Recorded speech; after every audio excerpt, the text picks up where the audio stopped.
Portanto, eu não posso dizer que a graça santificante foi dada a Maria no momento em que ela concebeu Cristo. O que seria absurdo, inclusive, porque como que ela poderia conceber Cristo estando ela mesma em pecado? Né? Se nós não podemos comungar em pecado, São Paulo diz que se a gente comungar em pecado, a gente comunga a própria condenação, como que a mãe de Deus iria receber o verbo em pecado? E mais, se Maria Santíssima não fosse imaculada, a obra da redenção seria pior do que a obra da criação. Porque Eva foi concebida sem pecado. Se Eva foi concebida sem pecado, por que Maria Santíssima seria concebida em pecado, justamente sendo ela mãe? E quando eu digo mãe, ela é doadora da humanidade santíssima de Cristo, né? Daquele que veio tirar o pecado do mundo. Então, na nossa concepção, eu acho que esse é o problema central, e eu compreendo esse problema porque ele foi debatido no contexto da própria teologia católica. A questão é que, na minha opinião, não é bem compreendido na gramática da teologia evangélica. É o seguinte: Maria sendo concebida sem pecado, parece que ela não é salva por Cristo. E ela mesma diz, né? Minha alma engrandece o Senhor e meu espírito se alegra em Deus, meu Salvador. Então, se ela chama a Cristo de Salvador, é porque ela necessita de salvação.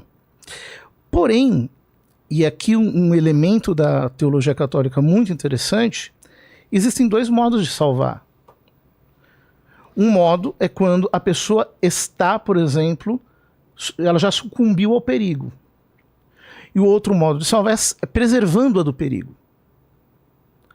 Ou seja, para a doutrina católica, Maria foi salva por Cristo. Em previsão dos seus méritos, em previsão do seu sacrifício da cruz, sendo preservada do pecado original, que sem essa ação preservadora, naturalmente seria comunicado a ela, como é comunicado a todos nós que nascemos em pecado.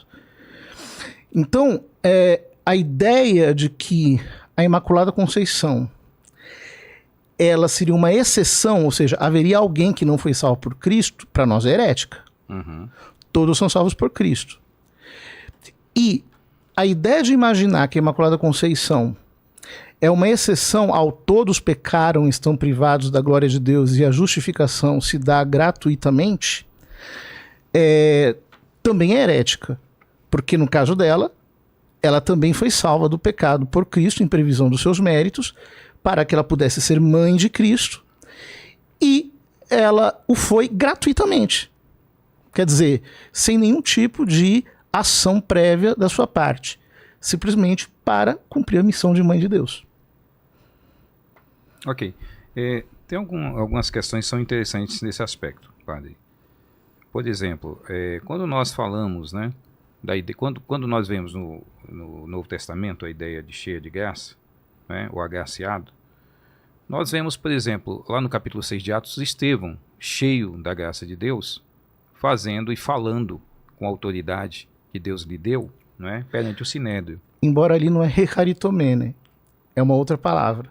Ele usa a palavra pleris caris, né? Exatamente, é diferente. É a mesma palavra que aparece em Lucas. Em Lucas é recharitomene, ou seja, graça ali está conjugada na pessoa dela. É diferente. Pois é, mas ela é agraciada em virtude desse papel que ela tem, que é um papel especial. A grande questão é, o fato de Maria, todos terem nascido pecadores, né, porque a Bíblia diz que o pecado entrou, e essa teologia, a teologia protestante, vai pela seguinte vertente: o pecado entrou pela humanidade através do homem. O homem pecou, um homem pecou. O representante legal de Deus no Éden chamava-se Adão, não Eva.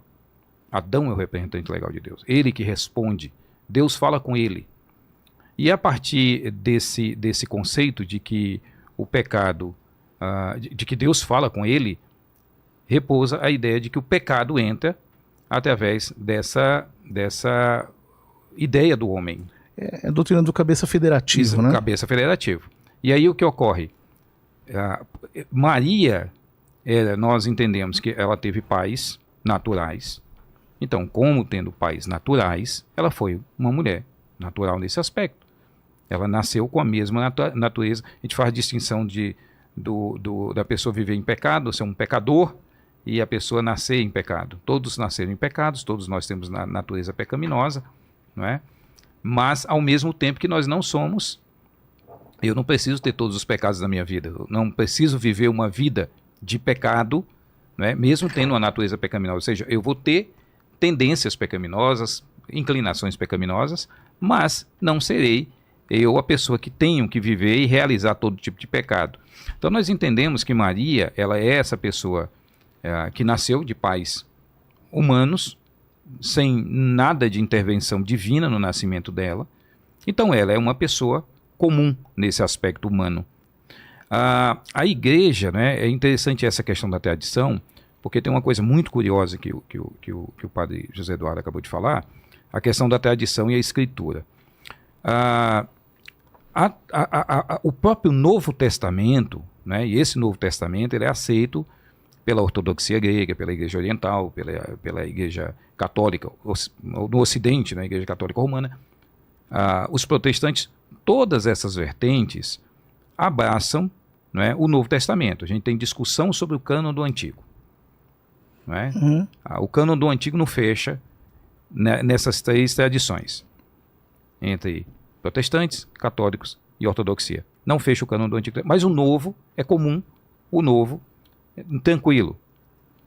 E nós, quando vemos essa escritura do Novo Testamento ali, esse Novo Testamento, e eu concordo com o padre, no sentido de que esse Novo Testamento ele é fruto de uma tradição.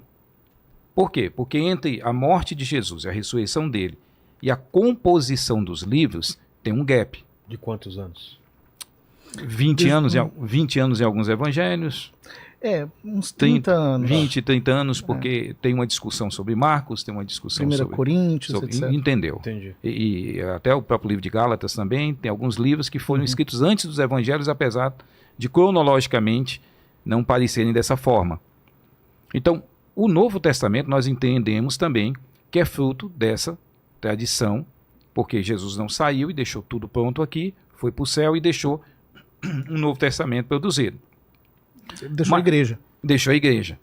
Mas ao mesmo tempo que ele deixa essa igreja, ele deixa e tem uma tradição ali, essa primeira tradição, ela é uma tradição que vai entrar nesse texto. Porque nós devemos concordar que parte do que esse texto foi produzido é parte da tradição. Mas nem tudo. Sim, nem tudo. Agora, o que é interessante é que nós não vamos ver durante não vamos ver nenhuma parte dessa teologia mariana, como o padre esboçou, dentro dessa tradição principal do Novo Testamento, que é fruto de uma tradição. Nem nos apócrifos, nos que ficaram de fora. Os apócrifos são posteriores ao primeiro século. Tá. São posteriores ao primeiro século, aí vai ter um outro problema. Mas dentro do primeiro século, esse texto, que também é fruto de uma tradição, sendo fruto de uma tradição, poderia trazer também esses aspectos, mas não trouxe. Não trouxe explícitos, mas em germe sim. Então, por exemplo, não está ali presente na primeira tradição que Cristo é uma pessoa com duas naturezas. Isso está pressuposto. Deus e humano? Exato, ele é Deus e homem, mas ele é uma pessoa divina que tem duas naturezas, uma divina e outra humana. Isso está pressuposto, mas haverá muita discussão até que a igreja bata o martelo. A mesma coisa, a doutrina sobre a Santíssima Trindade, ela está presente no Novo Testamento, mas ela não está rasgada. Ela precisa ser debatida, até que no concílio de Nicéia e Constantinopla as coisas ficaram claras. Então, acho que não tem problema nenhum de que lá no Novo Testamento isso não esteja dado por escrito, uma vez que as principais doutrinas do Novo Testamento, as principais doutrinas do cristianismo, que nos unem inclusive, porque nós nesse sentido temos a mesma doutrina, elas não estão rasgadamente presentes ali. Mas você não acha, padre, que fazer essa comparação com a natureza de Cristo, ela não é uma comparação melhor que nós poderíamos? Em virtude do quê? No Novo Testamento nós não temos uma teologia, porque uma coisa é a Escritura, outra coisa é a teologia, que é essa reflexão, né, que vai ter sobre a Escritura e desenvolver esse pensamento. Estou falando de teologia bíblica, né, teologia bíblica. Nesse aspecto, há uma diferença interessante. Por quê? Porque você vê, quando se fala de Jesus, nós temos, por exemplo, o Verbo se fez carne e habitou entre nós. Nós vemos Jesus sendo chamado de Deus. Nós vemos Paulo em Filipenses 2, 5 a 10, né, falando da encarnação dele. Nós temos um João 1, 2, falando sobre o Verbo que se fez carne. Né, a palavra tabernaculou-se. Ou seja, nós temos dentro do Novo Testamento suficiência textual e dessa tradição primeira do primeiro século, nessa tradição, nós temos base para chegar e dizer assim, Jesus é divino e Jesus é humano. A discussão teológica que o padre menciona aqui, que vai ser nos concílios, né, Niceia, Constantinopla, Éfeso, Calcedônia, esses concílios, eles vão discutir o seguinte, como isso se deu?